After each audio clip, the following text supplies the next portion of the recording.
Green's four കേരളയുടെ പുതിയൊരു വീഡിയോയിലേക്ക് സ്വാഗതം.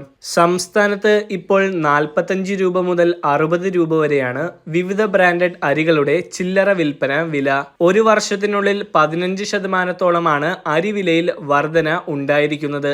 അത് ഇനിയും കൂടും എന്ന സാഹചര്യത്തിലാണ് ഇപ്പോൾ കേന്ദ്ര സർക്കാരിൽ നിന്നും പൊതുജനങ്ങൾക്ക് വലിയൊരു ആശ്വാസ നടപടി എത്തിയിരിക്കുന്നത്. റേഷൻ കാർഡ് ആവശ്യമില്ലാതെ തന്നെ പൊതുജനങ്ങൾക്ക് 29 രൂപയ്ക്ക് മികച്ച അരി ഭാരത് റൈസ് എന്ന ബ്രാൻഡിൽ കേന്ദ്ര സർക്കാർ മാർക്കറ്റിൽ എത്തിക്കുകയാണ്. ഇതിൻ്റെ വിശദ വിവരങ്ങളാണ് നിങ്ങളുമായി ഇന്ന് ഷെയർ ചെയ്യുന്നത്. ചാനൽ ആദ്യമായി കാണുന്നവർ സബ്സ്ക്രൈബ് ചെയ്യുക, വീഡിയോ ഇഷ്ടമായാൽ ലൈക്ക് കൂടി ചെയ്യുക.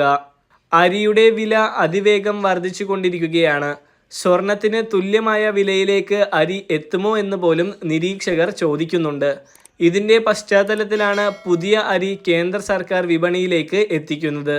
കുറഞ്ഞ വിലയിൽ അരി വിപണിയിലേക്ക് എത്തിച്ച് നിലവിലുള്ള വിലക്കയറ്റം നിയന്ത്രിക്കുകയാണ് സർക്കാർ ലക്ഷ്യം വെക്കുന്നത്. ഭാരത് അരി എന്ന് പേരിട്ടിരിക്കുന്ന അരി കിലോയ്ക്ക് 29 രൂപ നിരക്കിലായിരിക്കും വിൽക്കുക. ഇത്തരത്തിൽ 5 കിലോ 10 കിലോ പാക്കറ്റുകൾ ഇറക്കും.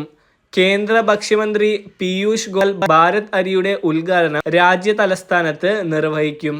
National cooperative consumers federation of India, retail ശൃംഖലയായ കേന്ദ്രീയ ഭണ്ഡാർ എന്നിവ വഴിയായിരിക്കും അരി വിൽക്കുക. ഇവർക്കായി FCI 5 ടൺ അരി നൽകി കഴിഞ്ഞു. ഇതിനു പുറമെ ഓൺലൈനായും അരി വിൽക്കുമെന്ന് കേന്ദ്ര സർക്കാർ പറയുന്നു. വിലക്കയറ്റം നിയന്ത്രിക്കുന്നതിൻ്റെ ഭാഗമായി ഭാരത് ആട്ട എന്ന പേരിൽ ഒരു ബ്രാൻഡും നേരത്തെ കേന്ദ്രം പുറത്തിറക്കിയിരുന്നു. കിലോയ്ക്ക് 27 രൂപ 50 പൈസയായിരുന്നു ഇതിൻ്റെ വില. ഇതിനൊപ്പം തന്നെ കിലോയ്ക്ക് 60 രൂപയ്ക്ക് ഭാരത് കടലയും കേന്ദ്രം വിൽപ്പനയ്ക്ക് എത്തിച്ചിരുന്നു.